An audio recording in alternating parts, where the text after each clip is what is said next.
My mother demanded a DNA test on my 8-year-old son because she wanted one thing: prove that he didn't belong in our family.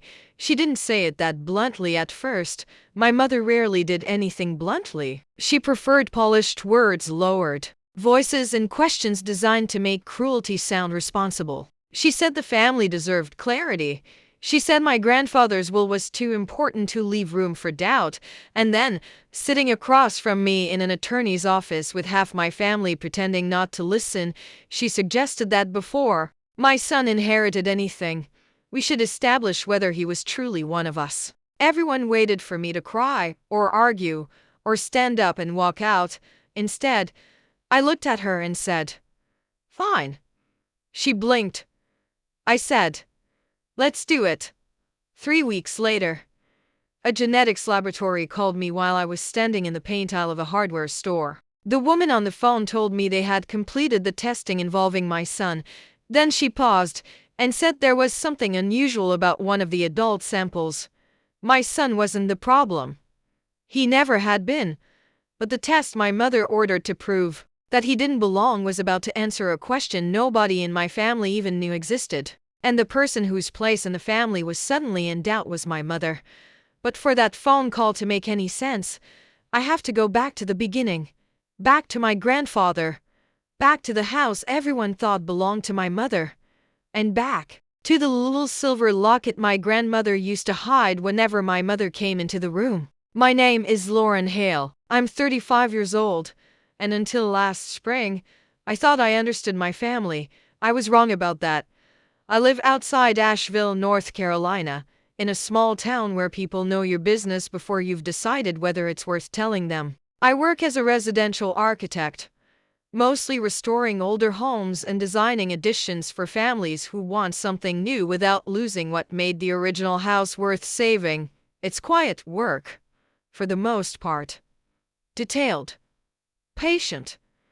I like old structures because they tell you where they've been if you know what to look for. A crack in the plaster, a window that doesn't quite close, a wall built around something nobody wanted to remove. That was probably why I should have seen my own family more clearly.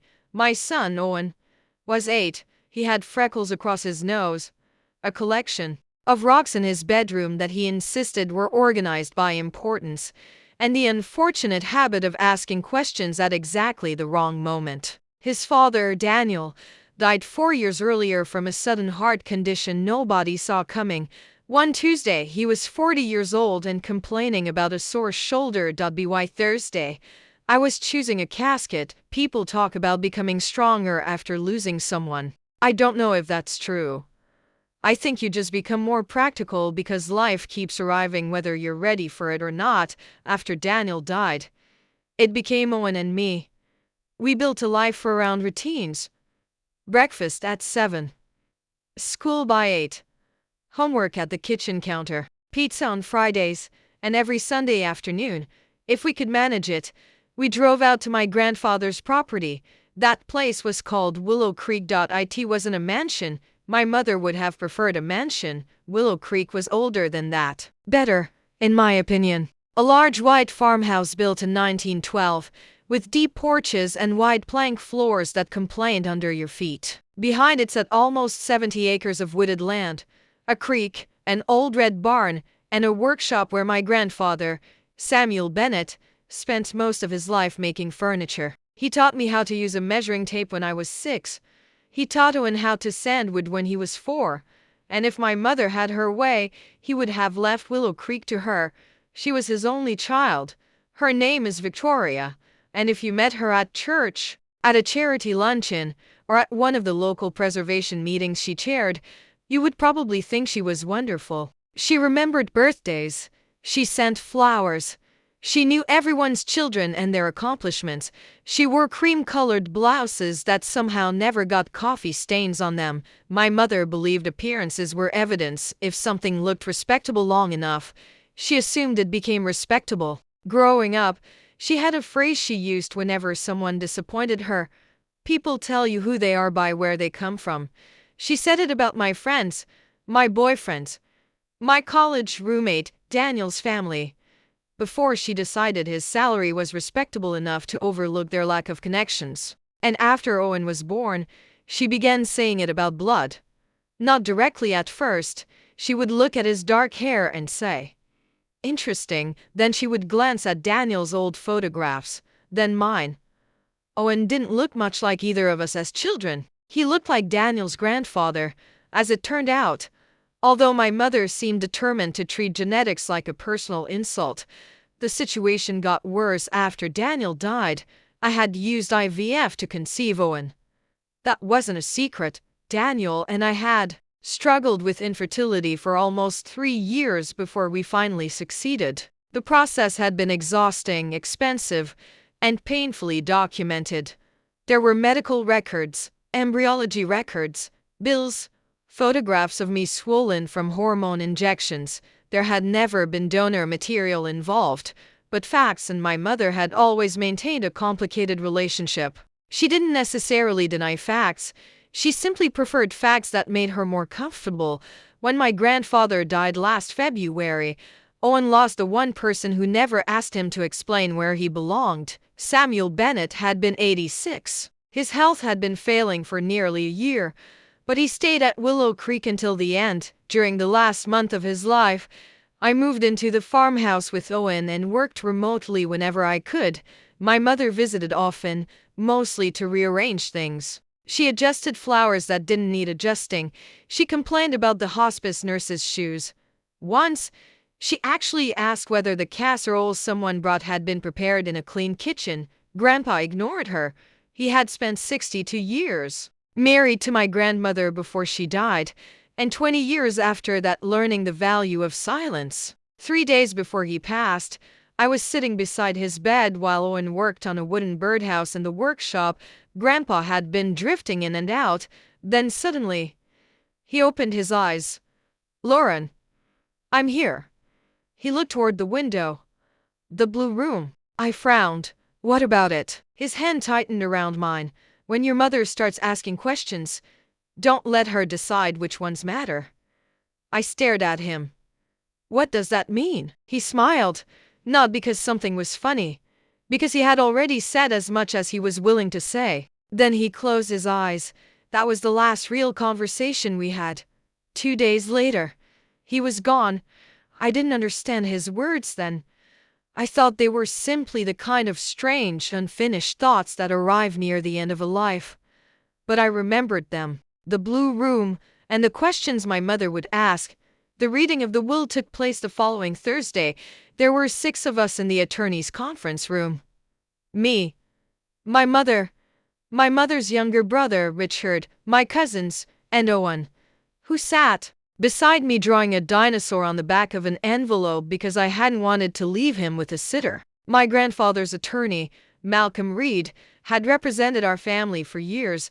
He was 72, wore glasses low on his nose, and had the expression of a man who had spent 4 decades watching people become completely different after hearing the word inheritance. He began with the ordinary things: savings, investments, charitable donations, then Willow Creek. My mother sat straighter. I noticed it immediately. She had already talked about renovating the house, not privately, publicly, at my grandfather's memorial. While I was still accepting condolences, I overheard her telling someone that she planned to bring the property into the next century. That was my mother's version of mourning, planning ownership before the flowers died. Malcolm adjusted his papers.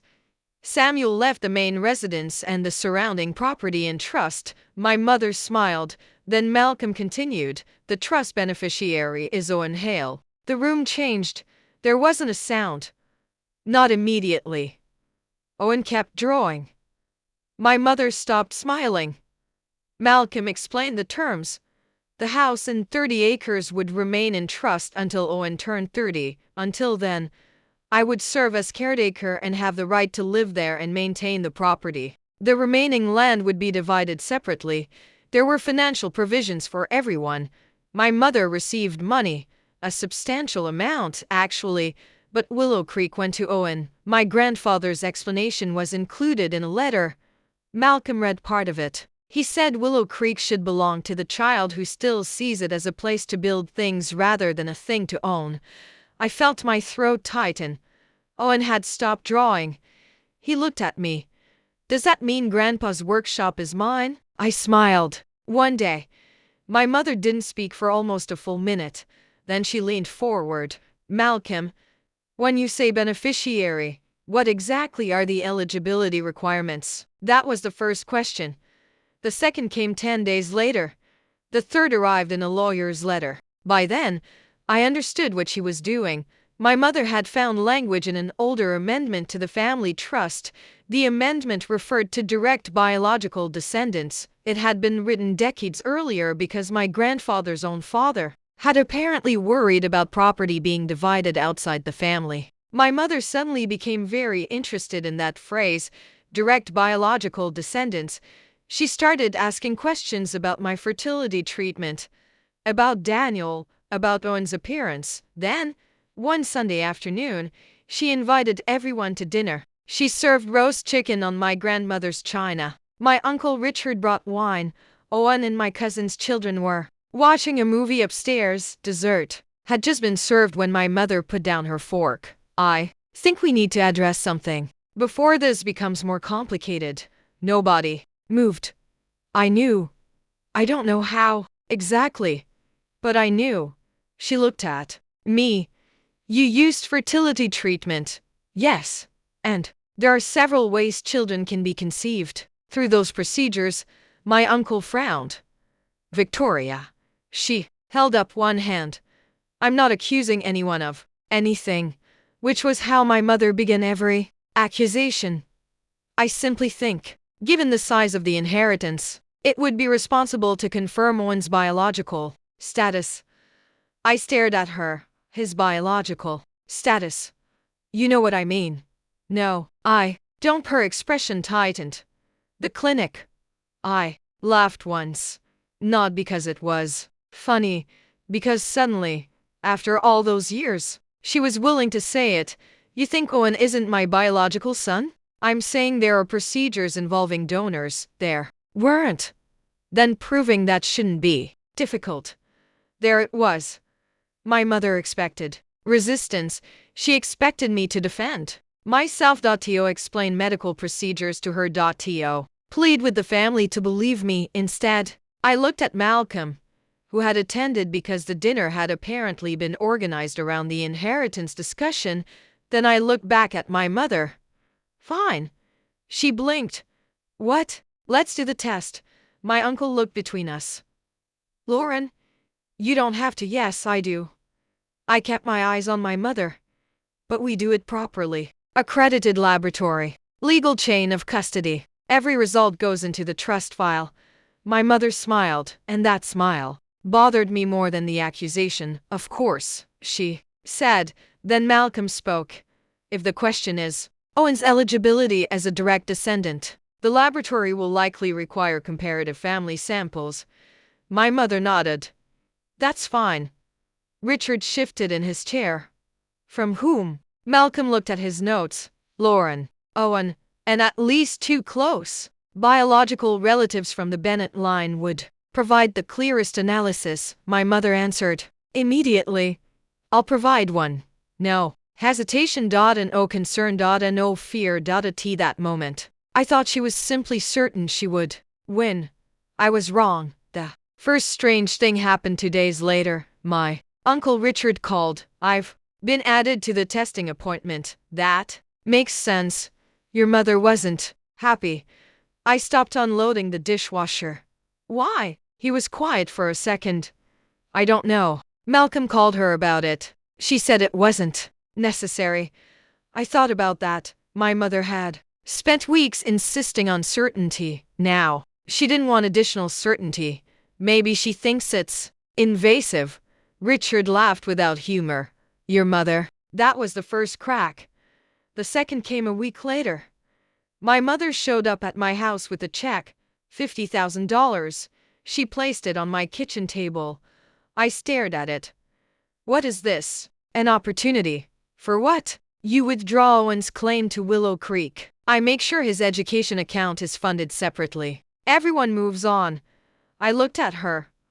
You demanded a DNA test, and now I'm offering you a solution. Why? Her eyes hardened. Because this family doesn't need to be dragged through unnecessary ugliness. You're the one who started this. Lauren. No, answer me. For once. My mother had no polished response. She picked up her purse. Then, she said something I didn't understand. Until much later. Some doors don't stay closed because nobody knows what's behind them. She looked toward my hallway. Sometimes they stay closed because opening them hurts people who weren't even in the room when they were built. Then she left that night. I couldn't sleep. I kept thinking about my grandfather's words. The blue room. Don't let her decide which questions matter. The next morning, I drove to Willow Creek. The blue room was upstairs. It had been my grandmother's sewing room after she died. My grandfather never changed it. Blue wallpaper, white curtains, a cedar chest. In the corner, I had been in that room hundreds of times, but I had never looked at it as if something might be hidden there inside the cedar chest. Beneath old fabric and photographs, I found a small silver locket. I remembered it immediately. My grandmother used to wear it, except around my mother. Whenever Victoria visited, the locket disappeared. Inside was a photograph. My grandmother as a young woman. Beside her stood another woman I didn't recognize. Between them was a baby. On the back, written in faded ink, were 4 words. September 14. Keep safe. Nothing else. No name. No explanation. Just a date. I put it in my pocket and waited for the DNA test.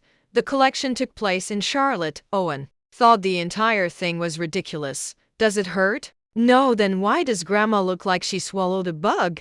I glanced toward my mother. She was sitting perfectly still. But Owen wasn't wrong. She looked pale. Richard arrived late because of traffic. The moment he walked into the office, my mother's face changed. Not much. Someone else might not have noticed, but I had spent 35 years studying her expressions. She stood. Why is Richard here? The lab technician looked confused. He's listed as a family reference. I thought we agreed. My uncle stared at her. Agreed on what? My mother stopped, then she sat back down. Nothing. The technician checked. Identification. Each of us signed documents. Samples were collected, sealed, barcoded, witnessed. There was no way to quietly take anything back. And my mother knew it. Afterward, she called Malcolm 3 times. I know because he told me. First, she asked whether Richard's sample was really necessary. Then she asked whether the analysis could be limited to Owen and me. Finally, she asked whether a submitted sample could be withdrawn. The answer was no. That was when I stopped wondering whether my mother believed her accusation. She did in single quotes at least. Not entirely. She was afraid of something. The only question was what? While we waited for results, my mother continued spreading her version of the story. She never outright called Owen illegitimate. She was too careful. Instead, she said things like, "We're waiting for clarification," or "There are complicated circumstances." People filled in the blanks themselves. One afternoon, Owen came home from school unusually quiet. I noticed before dinner, before homework, before I even got his backpack open. Finally, while I was brushing his teeth, he looked at me through the bathroom mirror. "Mom?" "Yeah." "Am I going to have to move?" I stopped. "What?" Tyler said Grandma thinks I'm not really family. The toothbrush slipped slightly in my hand. Owen continued. He said if the test says I'm not family, I can't have Grandpa's house. I put the toothbrush down. Who told Tyler that? He shrugged. His mom said something. Of course she did. I sat on the floor beside him. Owen. He looked at me. You are my son. I know. And you are part of this family. What if the test says different? I took a breath. Children ask simple questions about complicated fears, and sometimes the most important thing is not answering the legal question. It's answering the one underneath. I held his hand, then the test would be wrong about something important. He frowned. Can a test be wrong? Tests know facts, but they don't get to decide who loves you. They don't get to decide who stays. He considered that. Grandpa stayed. Yes. So did Dad. I nodded. And I stay. He leaned against me. That night, after he fell asleep, I sat in the hallway outside his room, and I made myself a promise. My mother could challenge property. She could challenge paperwork. She could challenge me, but Owen would never again be the person standing in the middle while adults argued about whether he deserved to belong. 2 days later, the lab called. I was standing in a hardware store holding samples of cabinet paint.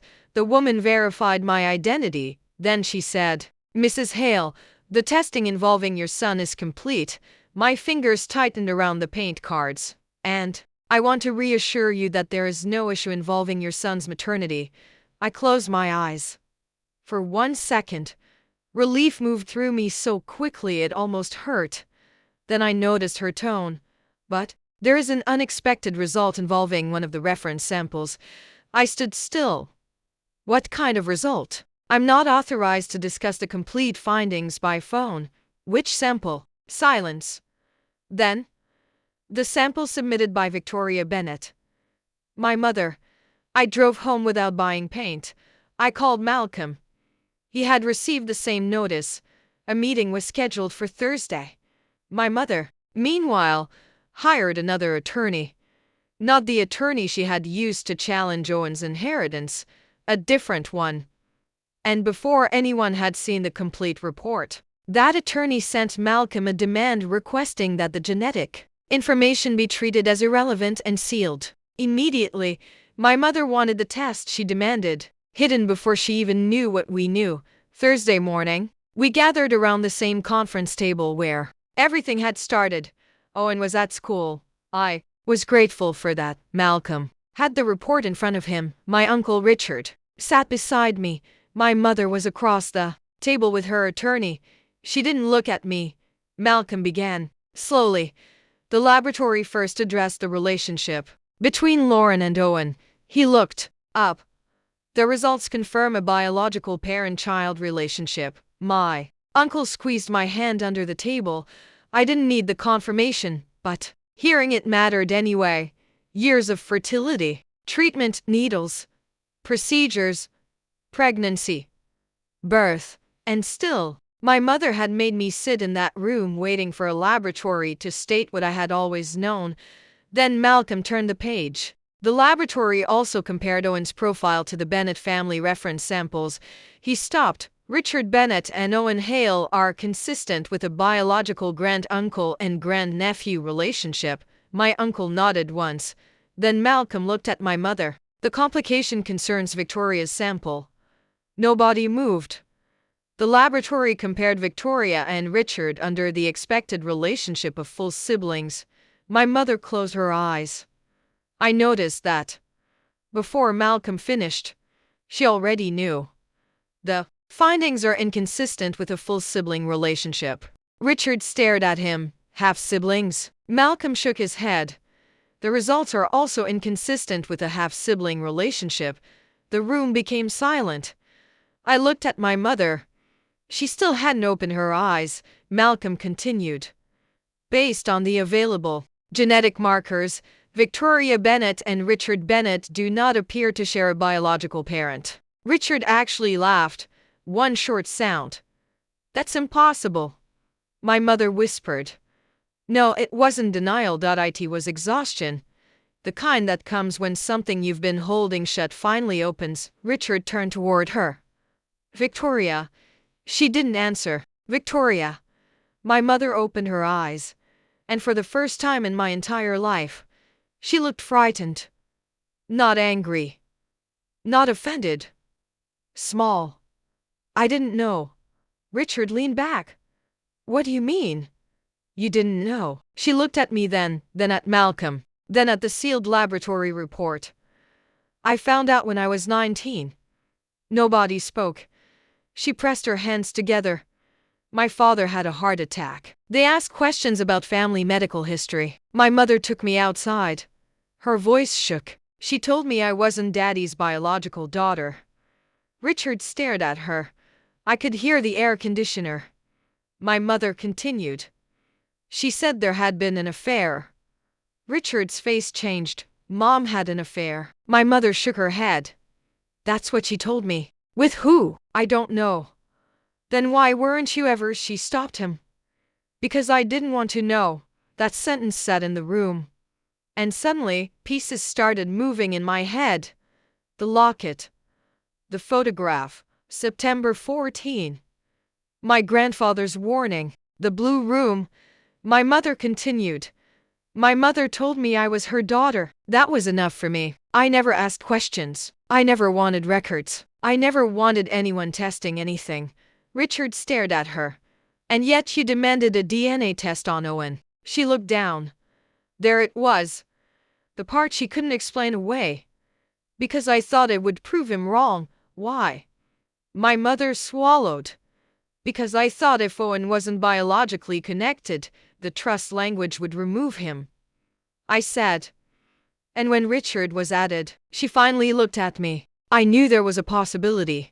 What possibility? That whatever my mother told me wasn't the whole story. That was the beginning. Not the answer. The answer came from the blue room that afternoon. Malcolm allowed me access to documents my grandfather had left in a private box. Inside were letters, financial records, and one envelope with my name written on it. The handwriting belonged to my grandmother. My hands shook before I even opened it. The letter explained the photograph. The woman standing beside my grandmother was named Eleanor Price. She had been my grandmother's younger sister. The baby between them was my mother. But the story wasn't an affair. It was worse and sadder. In 1967, Eleanor had been 17, pregnant, unmarried. Their parents had planned to send her away. My grandmother, already married to Samuel but unable to have another child after a difficult pregnancy, had taken Eleanor in secretly. When the baby was born, Eleanor disappeared. My grandparents raised the child, not through legal adoption, not through any formal arrangement. The birth certificate had been altered with help from a family doctor who was later exposed for falsifying records in other cases. My mother had grown up believing she was my grandparents' biological daughter. My grandmother had intended to tell her the full truth when she turned 18, but Eleanor died in a car accident before that could happen, and fear did the rest. The family buried the truth. Then my grandmother gave my mother a partial version when she was 19. An affair, a biological father she would never know. A lie designed to protect a larger lie. My mother spent the next 40 years terrified that someone might discover she didn't belong. And instead of dealing with that fear, she became the person who judged belonging. She obsessed over bloodlines because blood had become the one thing she could never trust. She questioned everyone else before they could question her. It explained her. It did not excuse her. The legal consequences were immediate. My mother's own challenge had placed the phrase direct biological descendants at the center of the inheritance dispute. If that language were applied strictly, she could be removed from part of the trust. And because my claim came through her, I could lose my own position. Owen could lose Willow Creek. My mother's attack on my son had created a legal weapon capable of hurting all of us. Richard's attorney wanted to use it. He had every legal incentive. If my mother's branch was excluded, Richard's side of the family could inherit substantially more, and for 48 hours, I considered letting it happen. I won't pretend otherwise. My son had come home asking if he had to move because of her. She had frozen parts of the trust. She had spread doubt through town. She had questioned my motherhood. Part of me wanted her to experience exactly what she had done to us. But revenge has a problem. It rarely stops where you point it. If the case went public, Owen's name would be in every filing. The laboratory report would become part of the dispute. The family secret would become public record. And Willow Creek could be tied up in litigation for years. The property my grandfather wanted protected for Owen would become the prize in a war. I could destroy my mother, or I could protect my son. Those weren't the same thing. So I went to see her. She was sitting alone in her kitchen, the same kitchen where I had spent my childhood trying to explain grades, friendships, career choices, and every other decision she believed required review. For once, she didn't offer coffee. I sat down. She looked older. Are you here to tell me what Richard is doing? No, then why are you here? I placed a photograph from the locket on the table. She stared at it. Her face changed. Where did you get that? The blue room. She touched the edge of the photograph. She kept it. Yes. My mother closed her eyes. I asked her about that woman once. What did she say? That I didn't need to worry about her. I waited. After a long silence, she said, I hated that answer. I nodded. Then why did you give me the same kind of answer when I asked why you wanted the DNA test? Her eyes filled. I had almost never seen my mother cry. Not at my father's funeral. Not at Daniel's. Not even when my grandfather died. But she cried then, quietly, and I still didn't feel sorry for her. Not yet. I was afraid. She said, of what? That your son would take the house. I almost laughed. No, you were afraid of what the test could find. She looked at me. Both. That honesty was ugly. But it was the first honest thing she had said. You spent your whole life afraid someone would decide you didn't belong, I said. And when you saw a chance to do it to someone else, you took it. She looked down.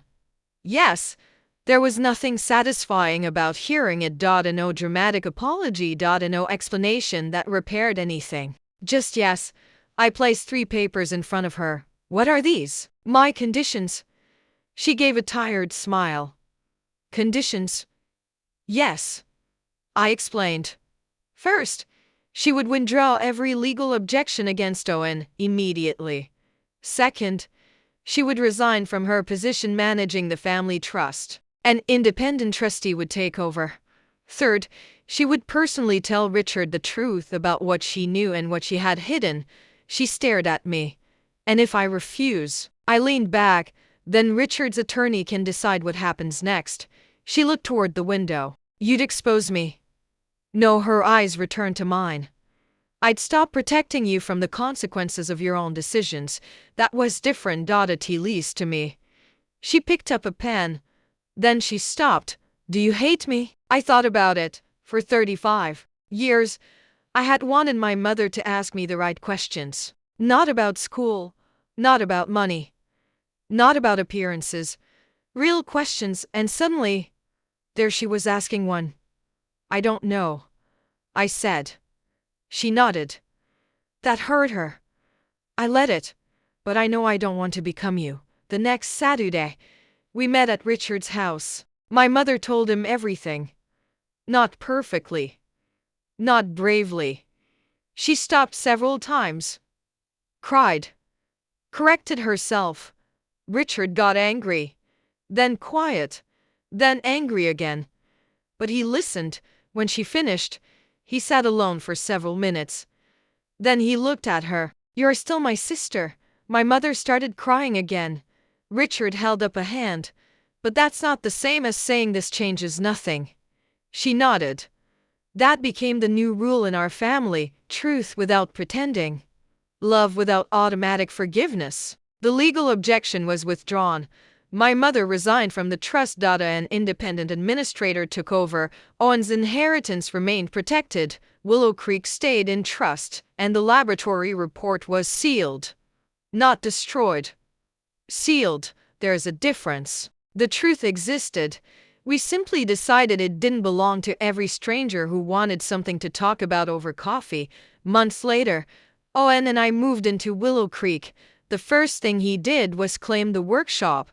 The second thing he did was ask if he could paint one wall dark blue. I said yes. He smiled. Grandpa would have said yes. He probably would have. We found an old workbench in the barn. My grandfather had carved a line into it years ago to measure children's heights. My name was there. Then my mother's. Then, after that, mine. We added Owen's. He stood against the wood while I marked the line. Am I really getting taller? Yes. Even with the DNA test. I looked at him. He was completely serious. I smiled, especially with the DNA test. He thought about that, then he said, Mom, yeah? Grandma still family? That was harder. I could have given him a simple answer. Children deserve simple answers when they can have them, but not lies. Yes, I said. She's family. Are you mad at her? Sometimes. Do you love her? I looked toward the farmhouse. My mother had hurt me. She had hurt my son, and she had spent her entire life turning fear into control. But love is not always the same as trust. No matter what happens, I said carefully, you can love someone and still decide how close they get to stand. Owen nodded as if that made perfect sense. Maybe. Children understand boundaries better than adults. My mother visits now, not often, and never without calling. That was one of my rules. The first time she came to Willow Creek after everything happened, she stood at the edge of the workshop while Owen showed her the shelf he had built. It was crooked. He was proud of it. My mother examined it. I waited. Old Victoria would have pointed out the uneven edges. Instead, she ran her fingers along the wood and said, You made that yourself? Owen nodded. She smiled. It's strong. That was all. It shouldn't have meant much. But Owen smiled like she had handed him an award after she left. I stood in the doorway thinking about how strange families are, how easily love and damage can live in the same room, how people can hurt you and still carry pieces of your history, how forgiveness isn't always a door swinging open.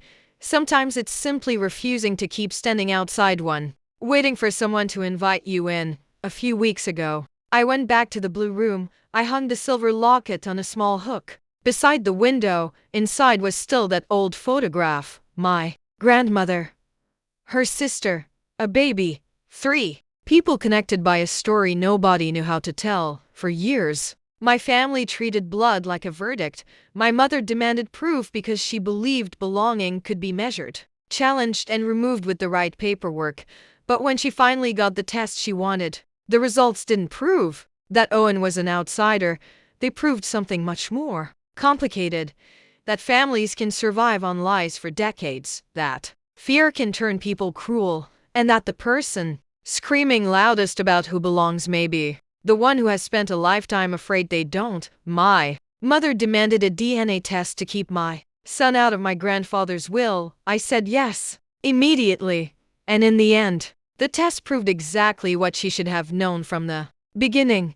My son belonged, not because a laboratory said so, not because a lawyer wrote it down, not because a will protected him. He belonged because my grandfather loved him, because I protected him, because Daniel loved him, because Willow Creek knew his footsteps, and because belonging was never something my mother had the authority to take away. As for me, I finally stopped taking her test, and for the first time in my life, I realized I didn't need to pass. That's my story. If you've ever had to set boundaries with someone you still loved, share your experience in the comments. And if stories about family betrayal, hidden truths, and unexpected karma speak to you, subscribe for the next one.